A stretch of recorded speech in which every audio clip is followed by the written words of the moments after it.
So welcome to the first semester final exam review. We're going to go over in depth how to do each of these problems. If I'm going too fast again, please pause the video. Let the fun begin. Okay, the first two problems are graphing the equation. Both of them are in slope-intercept form. We always begin B with the B or the y-intercept. This tells me I start on the y-axis at 4. Put a blue dot there.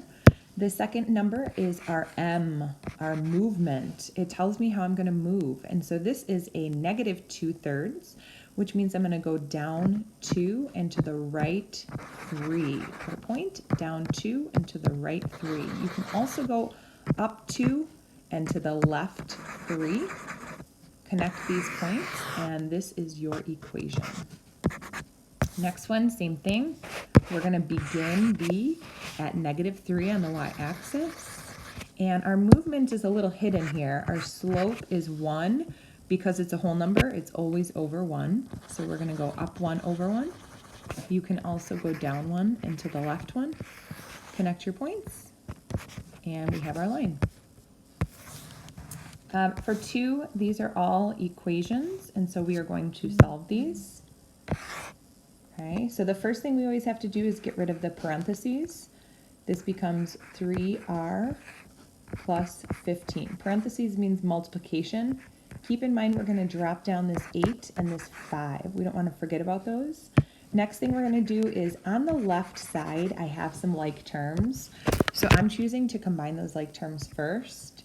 8 and 15 combine to make a positive 23. Okay, so those combine to make a positive 23. The positive 3r is going to drop down, and the 5 is also going to drop down. Again, now we have some like terms. The only difference is the like terms are on the left and the right side. So instead of just combining those together, you have to do the opposite or move them. So I'm going to move or subtract these 23 ones. I'm also going to subtract 23 from this side. We have to keep it balanced. The 3r, again, drops down. 5 minus 23 is negative 18. Divide by 3, divide by 3. R is equal to negative 6. Okay, you can always take your answer and plug it back in. Make sure the left side of the equation is equal to the right side of the equation. I'll jump to C next.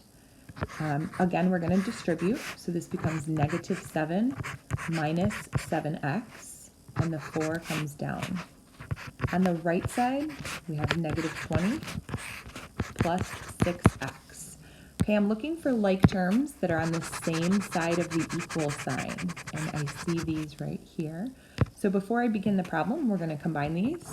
I get negative 3 minus 7x equals negative 20 plus 6x.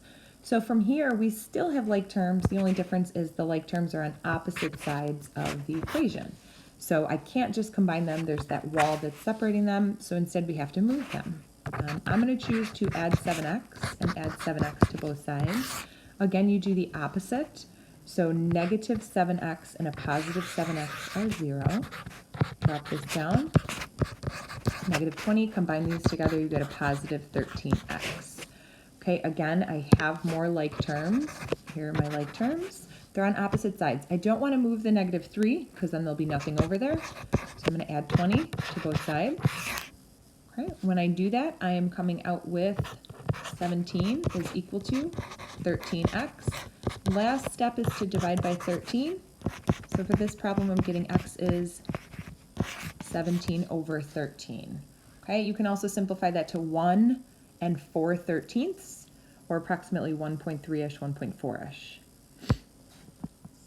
Going down to B, again, I'm looking for like terms, and I do see some like terms I can combine on the same side. So I'm going to say that this is 3x, and negative 12 plus 10 is a negative 2. I also see some like terms on my right side. So again, I can just combine those. 8 minus 2 is 6. After this, I do have like terms still, but they're on different sides. So that means I have to move them. I'm going to add 2 to both sides. Okay, a negative 2 and a positive 2 becomes 0. So we have 3x equals 6 plus 2 is 8. Divide by 3, divide by 3. X is equal to 8/3. Again, if you divided this, you would also say that x is equal to 2 2/3 or 2.6 repeating. Okay, depending on if you like decimal or fractional notation. Again, I'm looking for like terms on the same side to begin with to make my life a little easier. 2 minus 9 is -7, and bring the 3x down. Okay, I'm looking at the right side, and on the right side, I see some like terms. So 9 and 12 is 21, and then I have a positive x. Keep in mind these are equal, so the left and the right side are equal. To maintain their equality, I have to start moving stuff back and forth. So I have a +1 and a +3. I'm going to subtract 1x from both sides. This becomes 0. Bring everything down. 3x minus 1x is 2x. Minus 7 equals 21. Add 7 to both sides. 2x is 28. Divide by 2. X is 14. So this is where that answer is coming from. 4. I should put in between there. Okay, so that was an example of all of our equations. Moving on to evaluating. Evaluating means what we're going to do is that we're taking this number. So they're telling me that y is going to be replaced with -1. So I'm going to come over to my equation, and it says 6 minus 4y. But instead of that y, I'm plugging in -1. So this is being replaced for this y value. If you want to do it by hand, you can. -4 times -1 is a +4, and 6 plus 4 is 10. You can also plug this in your calculator. Make sure you are able to get this answer. Okay, make sure that your answer is matching my answer. Again, what we're going to do is we are going to replace our x. So x squared plus 3x minus 10. So anywhere I see an x, I am replacing it with the -6. Okay, if you'd like to do this by hand, you can.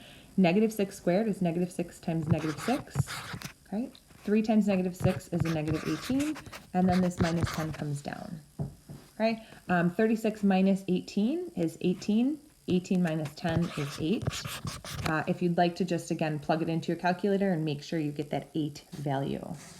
Okay, so for the next one, I see that b has to be 5. So anywhere I see a b, I'm coloring blue, and I'm going to change that to a 5.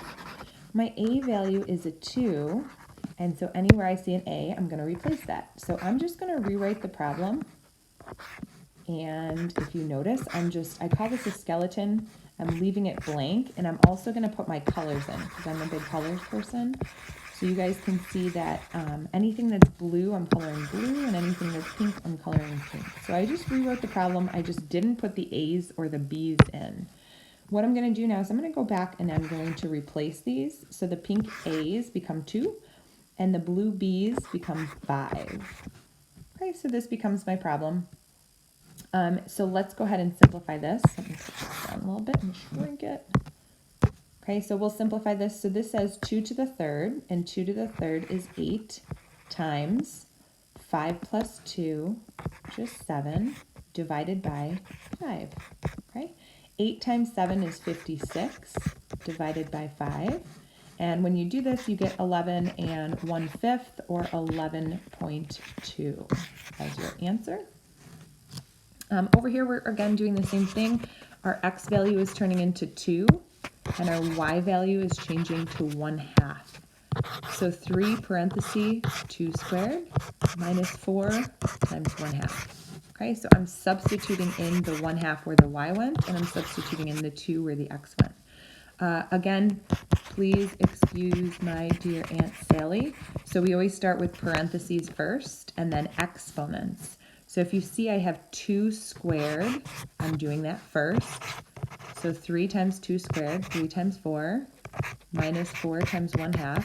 Okay, so I got rid of my exponents. Next thing I'm going to do is my multiplication. So 3 times 4 is 12, and 1/2 of 4 is 2. Then I go down, there's no division, no addition, so we go to subtraction, which my final answer is 10. Again, checking with your calculator and making sure that this is how you, that your answer matches mine. So next is a translation. A translation is a slide. So if you'd like to draw a picture, it's literally you taking and sliding the shape. It stays in the exact kind of shape as it is, so it's going to stay the exact same shape, exact same size. Everything is going to stay the exact same. We're just going to slide it. In other words, this is what it would look like. You're taking it and you're sliding it. Okay, that's it. Sliding it up, down, left, right. That's what a translation is. A reflection, so what you're doing is you're taking the shape. I'm trying to draw like an obscure triangle. So we're going to take this triangle and we reflect it across what's called the line of reflection. Okay, so this shape again is going to look exactly the same size, exactly the same shape. Of course, it's not turning out. And it's going to be equal distance away from that line of reflection. I'm trying to make it look exactly equal. Okay, so it's going to look exactly equal away from my line of reflection. So if this point is 3 units away, this point over here has to be 3 units. And you can see that mine's a little bit off. It should be a little closer. If this is 2 units away, this has to be 2 units away from my line of reflection. And again, if this is 5 units away, this has to be 5 units away from my line of reflection. It's a mirror image. And then a rotation. So when you take a shape, you physically take the shape, you rotate it around a point either clockwise or counterclockwise.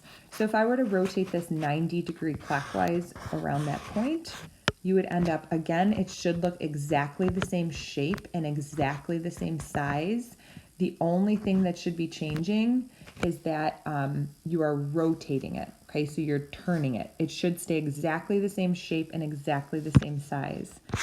Can I rotate something on here? I think if I copy it and paste it. So it should look like this. This is a rotation, okay? So you're actually taking it and you're rotating it.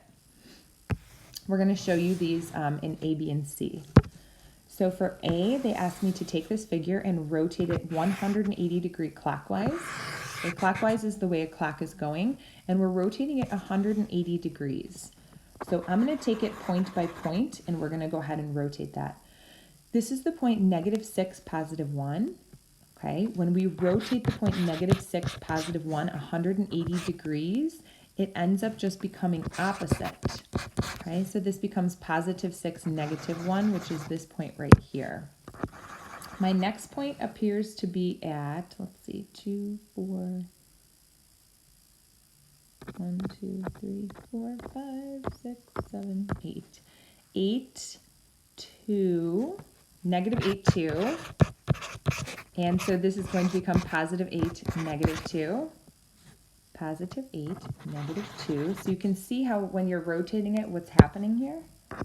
Okay, my point right here is going to be at the point -9, +5. So it flips and it becomes +9, -5. +9, -5. So right here, and you can see the order that we're going to connect these in. Okay, I have another -8, but this one is at my +7. So this becomes a +8, -7. Right here.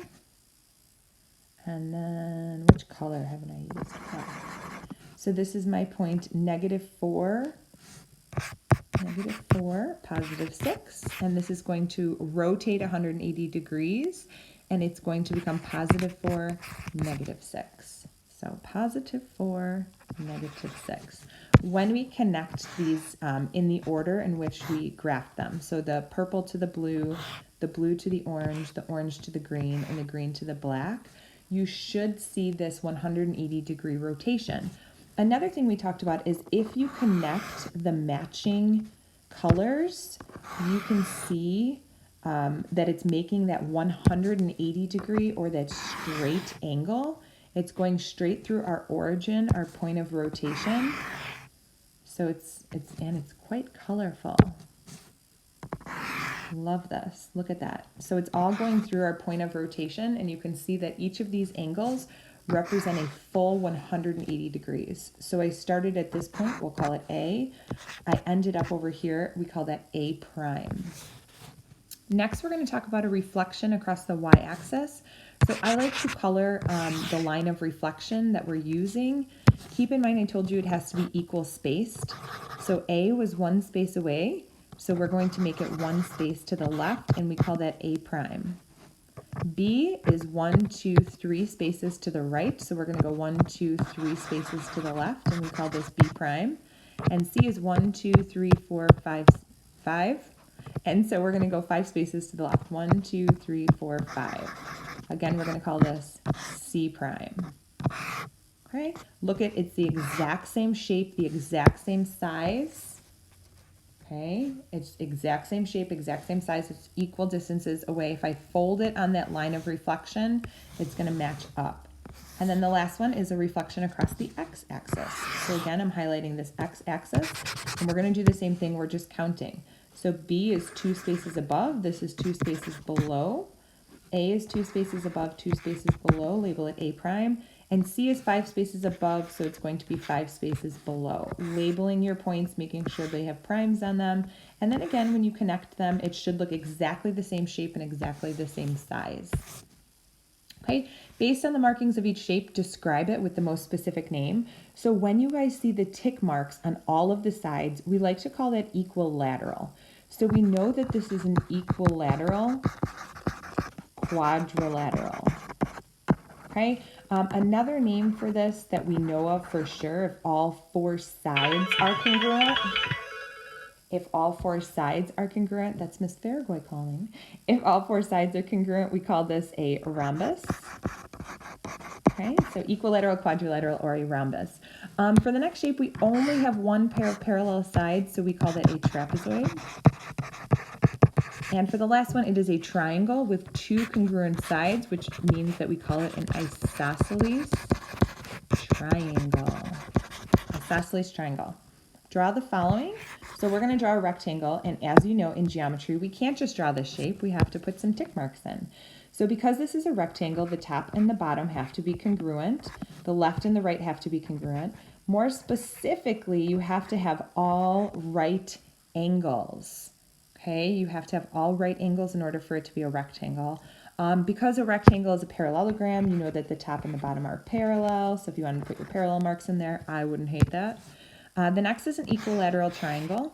So we're going to draw a triangle, and it is equilateral, which means it has 3 equal sides. And if there are 3 equal sides, there's also 3 equal angles. The next one is a right triangle. So a right triangle is a triangle with 1 right angle. So as long as you're drawing a triangle with 1 right angle here. For 8, we're going to use the relationship to find all the missing angles. The first thing I'm looking for is parallel lines. I need parallel lines in order to figure out my missing angle measures.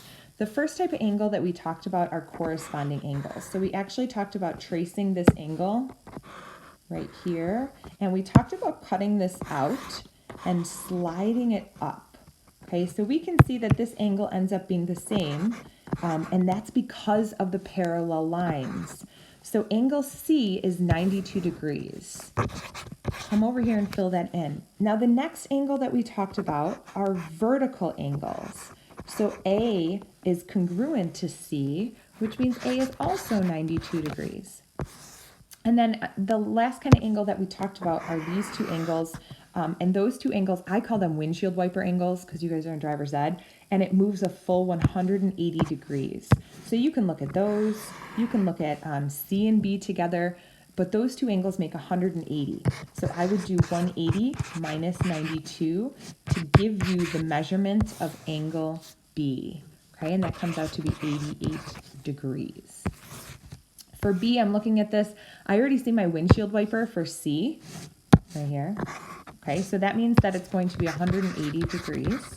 I see a right angle marking for B, which means B has to be 90 degrees. And then also, if you take a look at these 2 angles together, A and 72, have to also make 90 degrees. Now, because this piece right here is 72, to find your missing piece of A, I would have to do 90 minus 72, and that's where the 18 degrees comes in. For C, I see that these, again, 2 angles together make a full 180 degree rotation.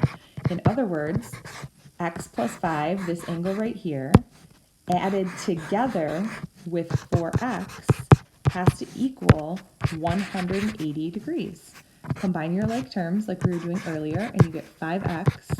Bring that plus 5 down. Subtract 5 from both sides. 5x is 175. Divide by 5, and x is equal to 37. Okay, so 150 is 30, 25, wait, is it 35? Is it 35? 35. There we go. I'm splitting this up into 150 and 25 and doing it quickly in my head. So it should be x is 35. Okay, my next order of business, I see these two both have x's in them. I see that if you combine them together, they equal 180 degrees. So again, if I take my 6x minus 4 and add that together with the 4x minus 6, it should equal 180 degrees. Combining your like terms, 10x minus 10 equals 180. Add 10 to both sides. 10x is equal to 190. Divide by 10, x is equal to 19. But that's not all they're asking us for. What we have to do then is we have to take this 19 and substitute it back in to the green and orange angle to figure out how big it is. So my x value is 19. So in my calculator, I would do 6 times 19 minus 4, and that's going to tell me how big that green angle is. Okay, so again, 6 times 19 minus 4. So 6 times 20 is 120. Take away 6.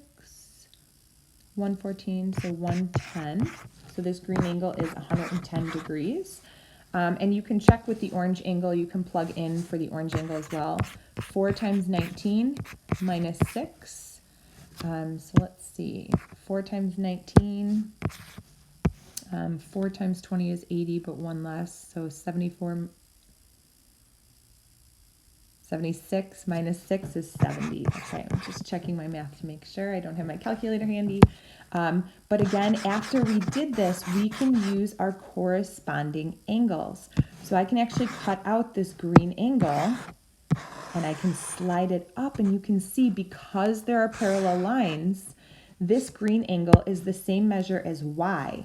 So because the green angle is 110, I know that y also has to be 110 degrees. Okay, name all pairs of alternate interior angles. So the first thing I like to do is I'm going to highlight my interior part. So this is the inside of, I like to call them my sandwich bread lines. Okay, and then we also have something called the transversal. The transversal is the line that intersects the other two lines. Okay, so again, this is my transversal. So when it's talking about alternate interior, we're talking about the inside, interior, and on opposite sides of the transversal. So angle 3 and angle 6 would be one grouping of alternate interior. Those are your, I call them your Zorro angles. You draw your little Z. And then going in the opposite direction, this opposite Z right here, we would have angle 4 connected with angle 5. Same side interior. So again, we're looking at those highlighted blue angles, except this time they're on the same side of the transversal. Angle 4 goes with angle 6 now because those are on both on the right side of the transversal. Angle 3 and angle 5 are both on the left side. Corresponding, they're in the same location. So if you were actually slide them, okay, so you were seeing me earlier kind of tracing these angles. So I'd trace angle 2 right here. And if I cut this out, cut it out and slit it, you can see that angle 2 would land on top of angle 6. I don't know if they're congruent because I don't have parallel lines, but angle 2 and angle 6 are still referred to as corresponding, along with angle 1, which is corresponding with angle 5. Angle 3 is corresponding with angle 7, and angle 4 is corresponding with angle 8. Vertical angles, you guys, we've been doing. Vertical angles are directly across from each other when two lines are intersecting. So vertical angles would be angle 1 and angle 4, angle 2 and angle 3. Looking at the bottom angles, angle 5 and angle 8, angle 6, and angle 7.